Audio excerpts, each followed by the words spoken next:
Yeah, que lo que. I've been reaching out to people in my social circles, my family, my friends, and I've been trying to listen to how they feel and what is like before even giving them judgment or imposing my beliefs on them. I try to ask them how they feel about the situation, how they see it, how they're observing it, how they're processing it. And then I try to, you know, either challenge or ask them what do they think about what I think and what is more important to them. Um, that's been my approach. I'm not saying that's what it is for you, but I'm trying to lead by example and express what I've been doing, and maybe it can help somebody else. Um, so beyond that, of trying to, you know, take a step back and talk to people before pointing. The second thing is that we need to make sure that this doesn't happen again. Um, I don't have all the answers for that, but I made points of three big pillars that I feel like I can personally affect. And those were like economic changes, social changes, and political changes. Um, I, for one, economically am looking and searching and auditing these companies, these organizations, influencers, um, athletes, any type of organization that takes in money and receives my money and asks me for my money or my participation economically, if they are not for the cause of ending police brutality and racism, it's not one or either, it's both. If they're not with that, then you cannot have my money. You can't. I'm sorry. That's my money, and you have taught me that money is power, and I am not giving you any more power than what you have already acquired. That's for one.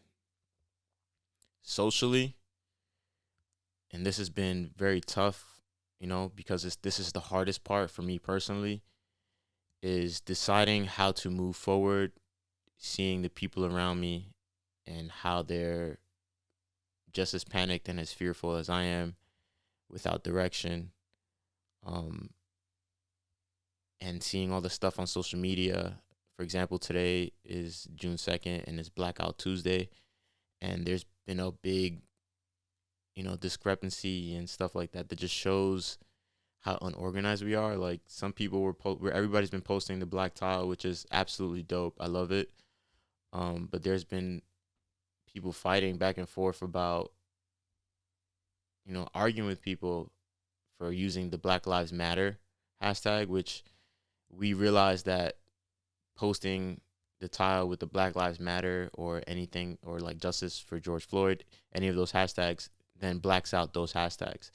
So it's smarter to refrain from using those hashtags and using what it is, Black Tuesday, or blackout, blackout 2020 or whatever hashtag that is for the cause. But I've seen people like fighting over that. And what I chose to do, me personally, is anybody that I saw in my social circle that had the hashtag, I kindly suggested and explained to them that using the Black Lives Matter or any other of those associated hashtags along with this black tile is detrimental, and you should probably switch it from that. Maybe write it as a caption, but don't use it as a hashtag. And that's something that I did, and I saw it to be effective. A couple people said thank you. So we have to realize that socially, some people are unaware. They're trying to do good, but they just don't know how. Um, and it's up to us to reach those people with compassion and try to help them. If we know better. If we don't know better, look for somebody who you trust that is doing something and ask questions. Also socially, I've seen people and I've talked to people who, again, were against the rioting and the looting, and I've spoken to a lot of them and tried to come to terms of understanding, even if we're in a disagreement. And what I'm looking for is that beyond everything else, they're totally against police brutality and racism.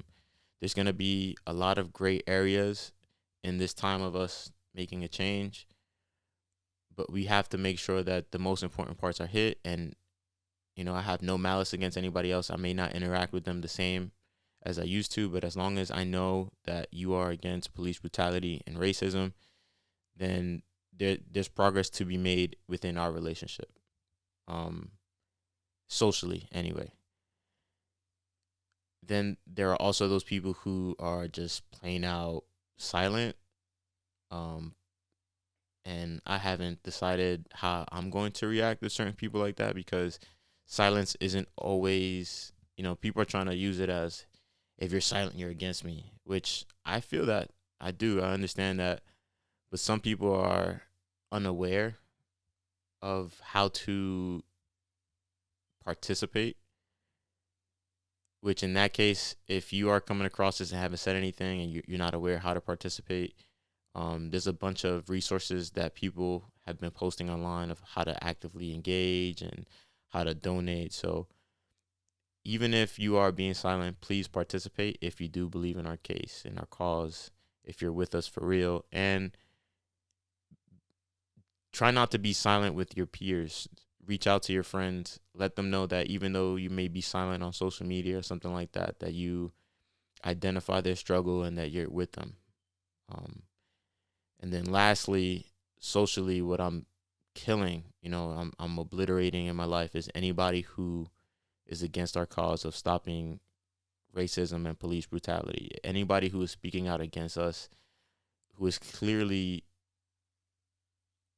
irrational, I'm not gonna try to rationalize with socially. I'm not gonna give you any of my energy, any of my emotional currency.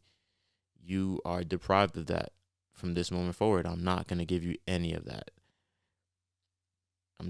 I'm going to choose to freeze out those people and let them know that they have no effect on my life, because I'm going to ignore you. You have nothing over me socially. The last part is politically. This is the tough one, and maybe the most difficult struggle that we're going to face, because of the sheer amount of disadvantage that we face as far as the systems in place. Um,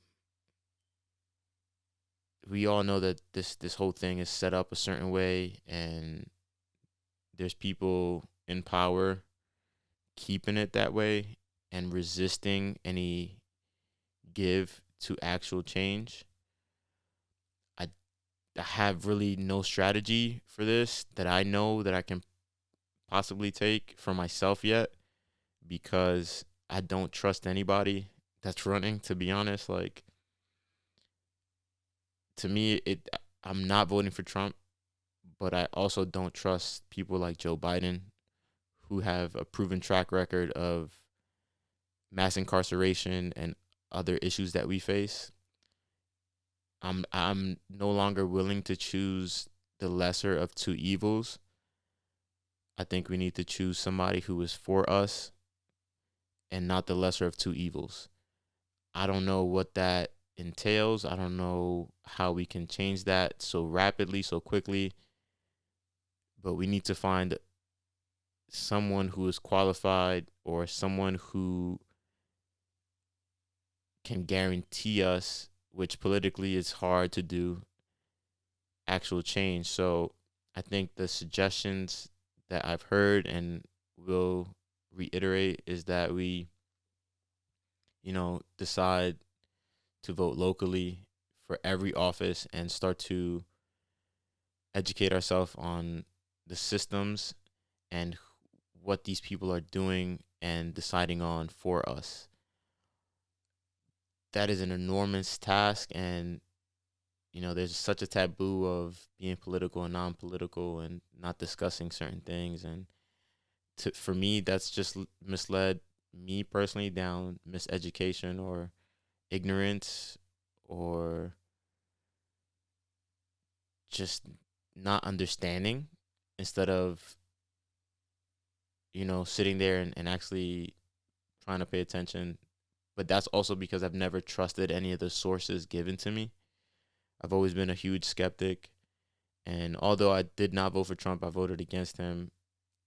I don't trust the people that we keep getting. So I feel like we need to politically decide that who it is that we want for us as a people and support them in their campaigning and stuff like that. But that has to come after research and understanding, and most importantly, which is the hardest part, deciding exactly how we're going to face with, how we're going to go against police brutality and racism when it comes to policy. I think that is the biggest way we can change and the most effective way. If we have the enough support, maybe we can come up with policy to, immediately persecute any officer that decides that it's okay to be excessive in what they're doing.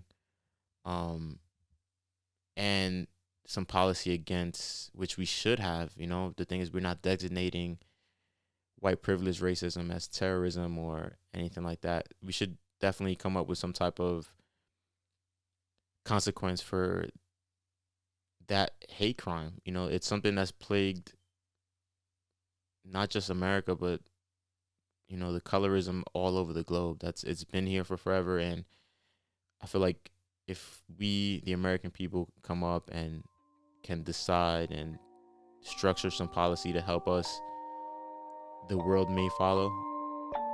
Rage on that beat, going crazy.